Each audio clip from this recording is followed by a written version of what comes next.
Big breaking చూస్తున్నాం. Khairatabad MLA Danam Nagender మరోసారి సంచలన కామెంట్స్ చేశారు.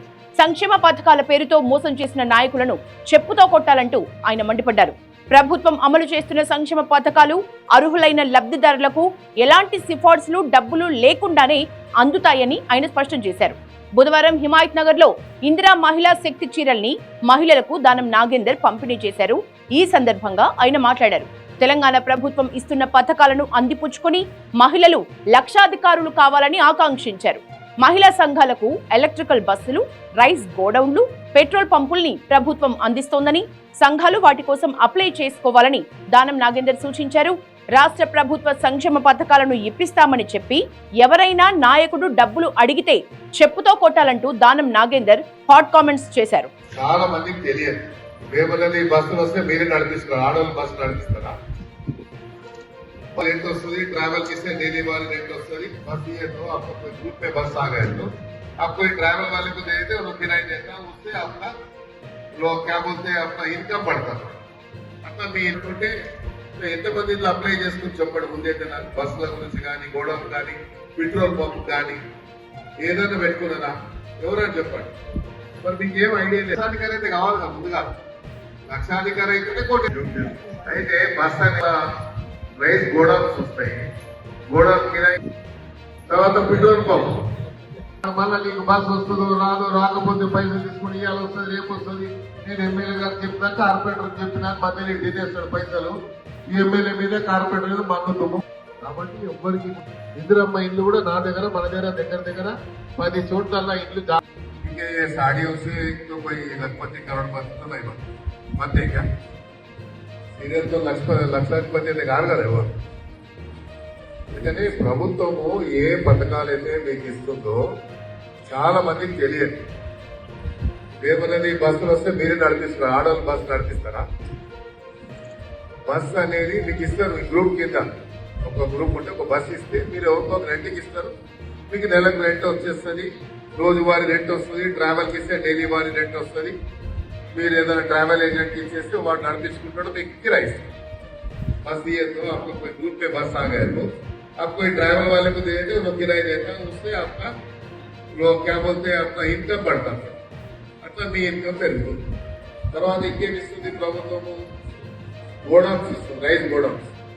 గోడౌన్ మీ గ్రూప్ కింద పెట్టుకుంటే ఎంతమంది అప్లై చేసుకుని చెప్పండి. ముందే కదా బస్సుల గురించి కానీ, గోడౌన్ కానీ, పెట్రోల్ పంప్ కానీ ఏదైనా పెట్టుకున్నారా? ఎవరైనా చెప్పండి. మరి మీకు ఏం ఐడియా లేదు. ప్రభుత్వం నుంచి లక్షాధికారి కోటేశ్వరుడు ఎట్లయితారు? ప్రతి మహిళా కోటేశ్వరుడు కావాలంటే కనీసం లక్షాధికారి అయితే కావాలి కదా ముందుగా. లక్షాధికారి అయితేనే కోటేశ్వరులు అవుతారు. లక్షాధికారి కాకుండా కోటేశ్వరుడు ఎట్లయితారు? మరి దానికి ప్రభుత్వం ఇచ్చింది. ముఖ్యమంత్రి గారు పదే చెప్తుంటే మీకు ఆర్టీసీ బస్సులు ఇస్తాను. ఆర్టీసీ అంటే ఆర్టీసీ కాదు, మంచి బస్సు ఇస్తారు మీకు. ఎలక్ట్రిక్ బస్సు వస్తున్నాయి, ఎలక్ట్రిక్ బస్సు ఇస్తారు. మీరు ట్రావెల్ ఏజెంట్ ఎవరికైనా ఇచ్చేస్తే ఇంట్లో కూర్చున్నదే వస్తుంది. నువ్వే నడిపేయాలి. ఏమైనా అమ్మ చెప్పి మీరు నడిపించుకోవద్దు, మీరే నడిపిస్తారు. అయితే బస్ అనేది మీకు ఇస్తే గ్రూప్ కింద వస్తుంది. తర్వాత రైస్ గోడౌన్స్ వస్తాయి. గోడౌన్ కిరాయికి ఇస్తే ఒక గోడౌన్కు 10 లక్షలు, 20 లక్షలు, 30 లక్షలు కూడా కిరాయి వస్తాయి. తర్వాత పెట్రోల్ పంప్ మీరు అప్లై చేసుకోవాలి. అప్లై చేసుకుంటే మన సిటీలో ఎక్కడ అవకాశం ఉంటే నేను ఎమ్మెల్యేగా, మీ కార్పొరేటర్గా, ఇక్కడ మీ బస్తీ లీడర్ हमारा బస్తీ అన్నములకి డైరెక్ట్ మా దగ్గరికే రావాలని పని లేదు. మీ బస్తీలో ఎవరైనా లీడర్ ఉంటే ఆ లీడర్తో తీసుకోండి. ఎవరైనా లీడర్ పైసలు అడిగిన చెప్పని టక్కున కొట్టండి. कोई भी पैसा पूछे तो पचकड़ मारना पहला. कहीं तो फ्री में दे रहे गवर्नमेंट మీ గురించి ఇస్తుంది పని. పైసలు ఇక మందలాడ పైసలు తింటే ఏం లాభం? మీకు ఏ బాబు లేక రాకండి. ఇప్పుడు పైసలు ఇచ్చేదానికి అంటే మేమెందుకు మరి తీసుకెళ్తే పోలియే వేస్తే పైసలు ఇవ్వకుండా మీకు సాయం చేస్తే అది గొప్పతనం. మధ్యలో కమిషన్లు తిని, వాడు కమిషన్ తిని, ఈడి కమిషన్ తిని, ఆడ మళ్ళీ నీకు బస్సు వస్తుందో రాదో, రాకపోతే పైసలు తీసుకుని ఇవాళ వస్తుంది, రేపు వస్తుంది.